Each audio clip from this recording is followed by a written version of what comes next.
Au Tout-Puissant qui nous a permis de jeûner ce mois béni de Ramadan. Et nous prions Allah subhanahu wa ta'ala qu'il nous permette véritablement d'en accomplir beaucoup d'autres avec l'ensemble du peuple sénégalais et que nos dévotions soient acceptées par le Seigneur. Et effectivement, comme à l'accoutumée, Serigne Moustapha Abdou Khadr, dans sa prêche, a mis le curseur aujourd'hui sur un thème d'actualité qui se pose avec beaucoup d'acuité. C'est la question liée à la conscience, la question liée à l'éthique de responsabilité qui doit véritablement guider nos actions au quotidien. Et je pense qu'aujourd'hui, ce qu'il a rappelé à travers les versets du Coran, motivés par les versets du Coran, par la tradition prophétique et les enseignements de Cheikh Ahmadou Bamba Khadim Rassoul,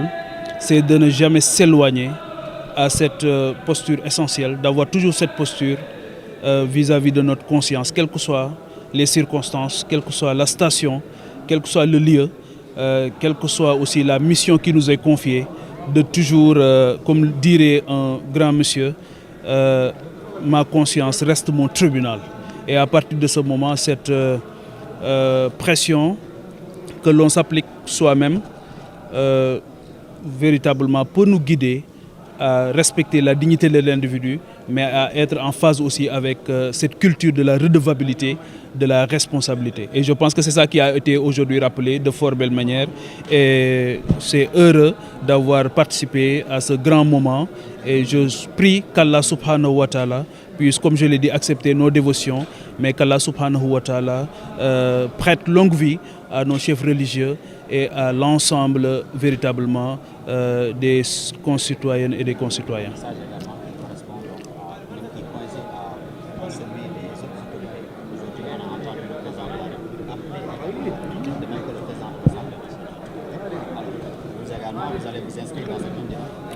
Oui, moi, ce qui m'intéresse énormément, bien sûr, il faut la paix dans les cœurs, véritablement. Comme disait Saint-Exupéry, quand normalement on doit regarder dans la même direction, quand on a les mêmes objectifs, on doit regarder dans la même direction. Et aujourd'hui, nous tous, il me semble, quelles que soient nos divergences de chapelle politique, nous œuvrons au quotidien pour le mieux-être des populations. Et c'est ça qui m'intéresse fondamentalement. Comment faire pour que le citoyen sénégalais, le travailleur sénégalais, le paysan sénégalais, l'enseignant sénégalais, le personnel soignant sénégalais puissent véritablement être non seulement à la hauteur des attentes, mais que obligation de résultats, obligation de moyens, que l'État aussi puisse véritablement assumer sa responsabilité. Et il n'y a que dans l'assumation de cette responsabilité, il n'y a que dans la prise en charge véritable des aspirations et des préoccupations des Sénégalais qu'on pourra véritablement atteindre cet objectif, cet idéal qui est l'unité nationale. Donc et je suis presque certain que les Sénégalais n'ont pas véritablement ce problème d'unité. Les Sénégalais ont réglé ce problème du vivre ensemble fondamentalement depuis longtemps à travers des leviers sociaux que nous avons trouvés ici et que nous devons à nos pères fondateurs. Donc le problème de l'unité ne se pose pas. Le problème fondamental qui se pose, c'est véritablement que les gouvernants, que les élus puissent comprendre, puissent savoir, puissent avoir cette sensibilité, cette empathie à l'endroit des populations qui ont fini par tout donner à celles et ceux véritablement qui sont aujourd'hui dépositaires d'un mandat. Une dernière question, en temps vers peut-être une fête pour le gouvernement qui va tirer son bilan après 2 ans d'exercice au pouvoir. Alors aujourd'hui, quel est, par exemple, vous, au niveau même de l'opposition, quel est le bilan? D'une manière, peut-être que vous n'allez pas étaler tout le bilan ici, mais de manière ramassée, est-ce que vous avez peut-être un bilan à faire? Je pense qu'on va prendre date en toute responsabilité en tant que député de cette législature et en tant que j'ai eu aussi la chance et l'honneur d'avoir été des 18 candidats de la présidentielle de mars 2024. Et véritablement, aujourd'hui, ancien candidat à la présidentielle, aujourd'hui député de cette 15e législature, on prend date et on ne manquera pas d'avoir un moment pour revenir sur les 2 années de la gouvernance Sonko-Diomaye que nous apprécierons véritablement sans gants, sans complaisance, au service bien sûr du peuple sénégalais et du mandat qui nous a été confié par le peuple sénégalais. Mais d'emblée, je peux dire en résumé que franchement, ce gouvernement, je l'ai dit à l'Assemblée nationale, a atteint son seuil de compétence depuis longtemps. Moi, je pense fondamentalement que quelle que soit leur détermination, ils auraient dû partir depuis longtemps. Comme je l'ai dit, ils ont atteint leur seuil de compétence. Ils n'arrivent pas à atteindre les objectifs qui leur sont assignés. Aujourd'hui, dans tous les secteurs de la vie économique et sociale, tous les secteurs de la vie économique et sociale sont en ébullition. Tous, autant qu'ils sont. Le secteur de l'enseignement, le secteur de la santé, le secteur de l'agriculture, de l'élevage, tous autant qu'ils sont. Le BTP, le secteur privé qui se cherche, l'éducation. Je pense qu'aujourd'hui, ce gouvernement s'interroge, il se pose des questions, il a du mal à atteindre les objectifs et comme je l'ai dit, véritablement, il est temps de changer de cap, de changer de direction et de taire leur querelle intestine et de prendre en charge véritablement les préoccupations et les aspirations des Sénégalais qui ont beaucoup attendu et qui ont,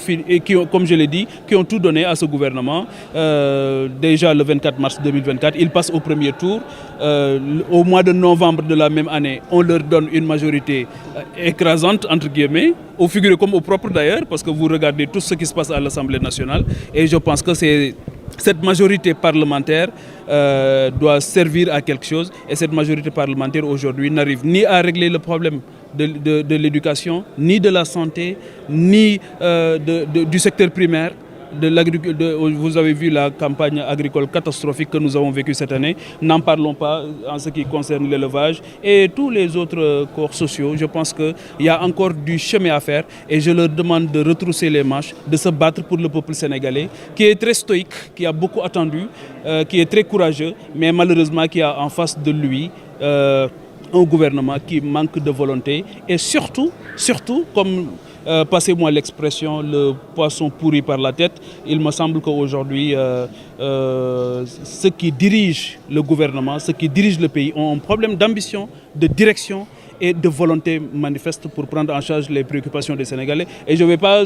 prendre loin, je prends tout simplement le secteur de la presse. Il me semble que ces 2 années, vous êtes les mieux placés pour apprécier les 2 années de mandat du fameux duo. Aujourd'hui, on a entendu tout à l'heure le président, il a invité à prier pour un compagnonnage dans la durée, bon, dans le futur, un compagnonnage de ce duo Diomaye Sonko. Vous êtes d'accord? Moi, ce qui m'intéresse, c'est que le Sénégalais vive mieux, que les Sénégalais puissent vivre mieux. C'est ça qui m'intéresse fondamentalement. Si les gens ont des états d'âme à gérer, des humeurs, si les gens ont du mal à gérer leurs relations personnelles, nous, ce qui nous intéresse fondamentalement, aujourd'hui, c'est pourquoi ils ont été choisis, pourquoi ils ont été mis à la tête du pays. C'est ça le vrai débat. Mais le vrai débat, ce n'est pas les problèmes personnels qu'ils ont, crypto-personnels. Maintenant, s'ils sont incapables de gérer leurs relations d'amitié, comme ils sont incapables de faire revenir aujourd'hui nos 18 supporters qui sont incarcérés au Maroc, s'ils sont incapables de faire face à cette responsabilité, mais véritablement, ils n'ont qu'à rendre le tablier. Merci beaucoup. Asalaamaaleykum, maa ngi leen di nuyu bu baax Ouzin, maa ngi lay nuyu. C'est la première fois xam naa ñu jàkkaarloo di nuyu suma mbokku taskatu xabaar yëpp di nuyu peuple sénégalais yëpp di baalu ñëpp ak di baal ñëpp ak di ñaan sunu borom subhanahu wa taala mu boole ñu jéggal weer wi nga xamante ni moom la ñu génn li ci yàlla digee mooy ak njub ci koo xamante ni def na ko ni mu ko waree ci kéem kattanam muy ragal yàlla ci kéem kattanam yàlla nañu ko sunu borom defal. Donc di baalu ñëpp ak di ñaanal sunu borom di ñaan sunu borom it kilifa diine yëpp yàgg fi lool te wér. di ñaan it suñu borom ñi nga xam ñoo tëdd ci loolu hôpital yi yàlla wéral leen ñi nekk aussi ci prison yi suñu borom féexal leen bañ mën a dellu ci seen njaboot di ñaanal tamit góorgóorlu sénégalais bi nga xamante ni jàmbaar la lool yàlla suñu borom dimbali ko taxawu ko ba nga xamante ni dina mën a def ci poosam dara kon loolu mooy kaddu yi nga xamante ni moom lay tijjee di sant suñu borom bu baax nag ci fekke bi nga xamante ni fekke woon nañ ko daaw fekke waat ko ren di ñaanal ñi ko fekkee woon daaw te fekke wuñ ko ren suñu borom yërëm leen di ñaanit déwén ñu fekke waat ko te yàlla defal ñu wér ngeen may ma tamit ma delloo njukkal ziyaare suma waa dëkk muy waa Caajaay nuyu leen bu baax ñoom ñëpp muy mag ak ndaw muy góor ak jigéen di leen bégee bu baax di leen ziyaare bu baax di leen ñaanal di sàkku tamit ñu ñaanal ñu mais surtout di leen baalu àq bu baax di leen baalu àq ñoom ñëpp muy Caajaay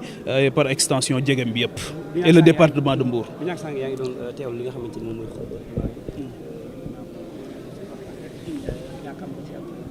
waaw xutba bu am solo la di ñaanal sëñ Moustapha mu sëñ Abdou Khadir suñu borom yàggal ko fi te wéral ko ci taxawaay bu am solo bii mu am xutba bi nag dafa fàttali lu am solo moom ni mu ko waxee muy dammir li nga xamante ni moom mooy conscience doomu aadama mu fàttali ko jaarale ko ci alxuraan muy téere bu màgg bi jaarale ko tamit ci dundu yonent bi salaatu wasalaam ak dundu gaa yu baax yëpp mooy kenn ku ci nekk lan moo war a nekk ci sa bopp ci sa xel jamono bu ci nekk par rapport ak responsabilité bi nga xam moom lañ la dénk muy situation boo mën a nekk muy station boo mën a nekk ak liggéey buñ la mën a dénk wala boo mën di def nan ngay def ba sàmm ci àq ak yelleefu doomu aadama yi nan ngay def ba fexe cee nekk njëriñ loo xamante ni àndul ak lor et je pense que loolu la fàttali tey ci jaarale ko nag ci culture bu mucc ayib waaw daal di koy fàttali tamit ci jaar-jaaru nitu yàlla yi rawatina ki nga xamante ni moom ndawam la muy Cheikh Mouhamadul Mountakha Bachir ñu koy delloo njukkal bu baax ci naal yi mu naal yëpp bi ci mujj rek moom mooy jumaa ji nga xamante ni bëgg nañ ko yeesal beneen bi it mooy ni ngeen ko xamee université Cheikh Amadou Bamba bi nga xamante ni jamono bu ci nekk dañ ko ci delloo njukkal kilifa diine yëpp ci biir réew mi di ñaan sunu borom mu def jàmm ci réew mi li mu fàttali daal loolu la mooy conscience su doomu aadama l'éthique de responsabilité nan la ñu mën a guider ci sunu action au quotidien ba nga xamante ni li ñuy def duñ ci nekk cuune duñ ci nekk yambar duñ ci nekk ab yaafus waaye dañ ciy nekk jàmbaar dañ ci nekk koo xam day sàlloo ak njub day sàlloo ak yitte ju kawe te loolu la Cheikh Ahmadou Bamba Khadimu Rasul jàngale Cheikh Mouhamadul Moustapha mu sëñ Abdou Khadir fàttali ko mooy contrat moral bi nga xamante ni mooy tax nit ki mën a def lu am solo ci kaw suuf mooy Serigne Touba loolu mu dafa wax ne yonent bi salaatu wasalaam moo ne ko rabbi asxaabaka bil himma walaatu rabbihim bi dars faqat ñi nga àndal tàggat leen ci volonté une forte résolution ci bépp jafe-jafe boo xamante ni am nañ ko kon doomu aadama dafa war a xam ne dund gu gàtt lay dund ci kaw suuf te li dund gi di gàtt ak mënam moo ko gën a gàtt donc kon war na def ci lu am solo te loolu lu am solo loolu mooy c'est être au service des autres servir Dieu à travers les hommes te ñun loolu moom moo ñu yëkkati maa ngi leen di gërëm baax leen sant. bëggoon nañu laaj président Bassirou Diomaye Diakhar Faye unité nationale la woote. ñu baax ñëpp. juboo la ñuy woote sunu borom dafa wax ci alxuraan ne waxtasimu bi xablillahi jamihan wala tafaraqo ànd leen jàpp ci buumu yàlla gi te bu leen bàyyante Sénégal nag réew mu am solo la amuñu problème mu fantasiro lu ci ëpp sax politiciens yi rek ñoom ñoo koy indi waaye sénégalais yi fekk nañ seeni maam liggéeyal leen loo xamante ni koo ci dajeel soo ko joxee loxo di nga xam ne am na lu tax nga war a téye loxoom fonk ko kon ñoom liñ leen sant nañu ko def mooy liggéey pour askan wi li ñu leen sant nañu ko def mooy fexe nit ñi mën a sàmm seen ngor ak seen diine li ñu leen sant nañu ko def mooy ñu fexe ba secteur de la santé ànd gësëm bii ci ne di ko yëngal jamono bu ci ne ñu fexe ba régler problème mu santé bi régler problème mu enseignants yi ponctionné enseignants grévistes yi loolu lijjantiwul problème bi nañu fexe ba régler problème mu ndawi Sénégal parce que je pense que loolu ça a été une forte demande espérance bu rëy moom moo ci amoon te tey jii ndaw yi nekk ci presse bi doy nañ sëkk seede ñaari at yi ñoom lay bàyyi ñu def bilan bi waaw ñoom lay bàyyi ñu def bilan bi yaakaar naa ne tabarkalla te boo jëlee secteur yëpp ba ci campagne agricole bi moom moo ci mujj ba ci pêche bi moom moo ci mujj lan lañ ñu diggoon ci pêche bi lan lañ ñu diggoon ci élevage bi lan lañ ñu diggoon ci agriculture lan lañ ñu diggoon ci enseignement lan lañ ñu diggoon ci enseignement supérieur éducation nationale moyen secondaire ak yëpp tey jii gis nañu ne ay waxi kese la waxi kese nag wala legetu kese naxul béy la ñuy wax voilà donc wax dëgg yàlla sénégalais yi ay jàmbaar lañ nañ ay muñkat lañ waaye ñoom boobu ba tey gis ngeen leen ci seen bopp la ñu nekk réglé nañ seen i problème bàyyi ak sénégalais yi seen i problème booy créer parti politique c'est pour régler les problèmes des sénégalais les sénégalais à leur tour ne doivent pas régler les problèmes des partis politiques moo tax seen i problème ils n'ont qu'à gérer ça ci seen biir te ñoom ñu régler problème mu sénégalais yi man loolu mooy suma message. fi ñuy daane sama naataango bi ñu koy indi sax nga xamante ni moom mooy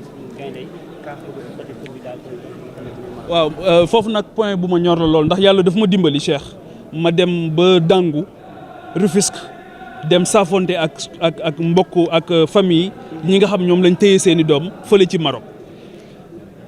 diplomatie sénégalaise moo nërmeelu lool moo tax ma wax leen ne leen ñoom xamuñu réew mi bu ñu xamoon réew mi diplomatie boo koy def jëmale ko ci dëkk yi nga xamante ni Sénégal dafa yàgg seq ak ñoom lu ci mel ni dëkku naar yi nga xamante ni tey jii boo jëlee kilifa yu bari ci réew mi foofu lañ jàngee ñoom ak ñoom ñoo jàngandoo ñoo xamandoo lu ci bëri sax bu ñu daan tànn sax ñu leen di représenter diplomatique dañ leen di jëlee ci kër diine yooyu mais mënoo di entamer des négociations sur ce plan nga bàyyi fi la diplomatie religieuse ça n'a pas de sens loolu mooy bu njëkk bi beneen bi mooy 18 ñooñu ñu fa bàyyi wax naa ko Abdoulaye Fall le président de la fédération boobu sax problème bii ñëwagul avec la décision de la CAF ma ne man d'accord ma woon ñuy coupe bi sax di def tour bi te xale yooyu ñëwuñu woon parce que ñooñu gouvernement du Sénégal à travers le ministère des sports ñoom ñoo leen jël yóbbu leen pour ñu jàppale leen 12e homme boobu muy 12e gaynde bi bu fa nekkuloon lambaay mën naa ñaaw seen taxawaay keroog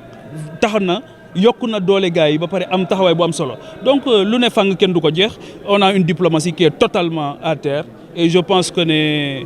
dégg naa leen ñuy demander grâce royale mais dama leen di fàttali rek les États n'ont pas d'amis ils n'ont que des intérêts. Merci beaucoup.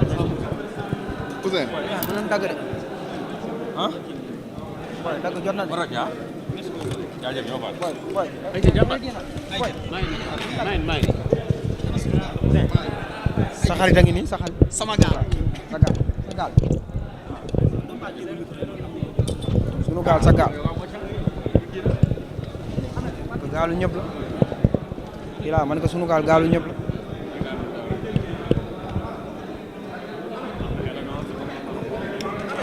boy boy dafa am ñuy jëlaat am am tey laa lay wax man